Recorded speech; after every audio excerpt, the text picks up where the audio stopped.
नाज़िर ॾीपलो ऐं भरपासे में पुलिस जी नाअहली सबब मंशियात जो कारोबार उरूज थिए। नाज़िर ॾीपलो ऐं भरपासे में पुलिस जी नाअहली सबब मंशियात जो कारोबार उरूज ते थियण लॻो, जे सबब नौजवान नस्ल तबाह थी रहियो आहे। उन हवाले सां ॾिसूं था सैयद शफ़क़त हैदर जी ही रिपोर्ट। नाज़रीन, असां हींअर मौजूद आहियूं ॾीपले शहर में, जिते मंशियात जो वहिकिरो आम थी वियो आहे। हिते को भी इन मंशियात के बाबत तदारक करण वारो कोन्हे। जॾहिं त लिखत में एप्लीकेशन एसएचओ के भी ॾिनी वई आहे, आला अमलदारनि खे भी चयो वियो आहे ऐं एहतजाजी मुज़ाहिरा भी कया विया आहिनि, लेकिन मंशियात के बाबत को भी तहरक नथो वरितो वञे।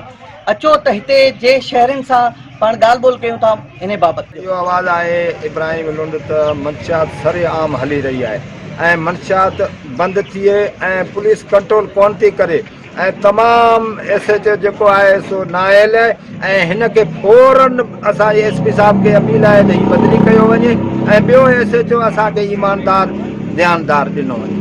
मंशियात जेका त ॾीपले में तमामु घणी हद ताईं वधी चुकी आहे, जंहिंजे लाइ असां एसएचओ ॾीपलो खे जेको लिखत में दरख़्वास्तूं हिकु न बल्कि 3 दफ़ा ॾिनियूं आहिनि, मीटिंग कयूं आहिनि, पर उन ते को बि अमल दरामद कोन थिए। नतीजतन जमियत उलमा इस्लाम, शहरी इत्तेहाद, वापारी एसोसिएशन ऐं ॿिया सिविल सोसाइटी जा माण्हू असां गॾिजी सुभाणे मंशियात ख़िलाफ़ हिकिड़ी तहरीक हलाए रहिया आहियूं, जेका इनशाला सुभाणे शटर बंदि हड़ताल आहे। हुनमें वापारी जेको असांखे भरपूर साथ ॾियनि पिया, मार्केटूं बंदि कराईंदासीं।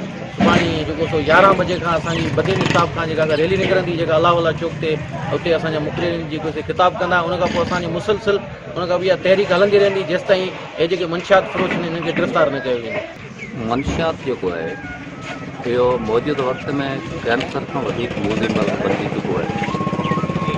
उहा उते सरेआम हलंदी आहे जिते कानून जी बालादस्ती न हूंदी आहे।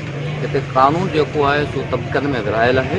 माण्हुनि जे लाइ कानून हिकिड़ो आहे त समाजदारनि बाला हुकामनि जे लाइ अलॻि कानून आहे। हीअ जेका मंशियात हले थी, इन में जेकॾहिं पुलिस मुकमल तरह अख़लाक कानून जे दायरे में आज़ादु ऐं ख़ुदि ख़्यालु हुजे हा त उहो कंट्रोल करे सघे थी। हीअ ख़ुदि जेके हुक्मरान आहिनि उहे पंहिंजी मर्ज़ी सां रखाईंदा आहिनि, उन करे हुननि जा हथ पेर ऐं ज़बान ॿधल आहे। कानून उन्हनि जे हथ में न आहे, कानून ॿियनि जे हथनि में आहे। उन करे मंशियात जेका आहे उन ते ही खुली तरह तहरीक वठी नथा सघनि। कैमरामैन नजफ़ फ़कीर सां गॾु सैयद शफ़क़त हैदर, मेहरान टीवी न्यूज़।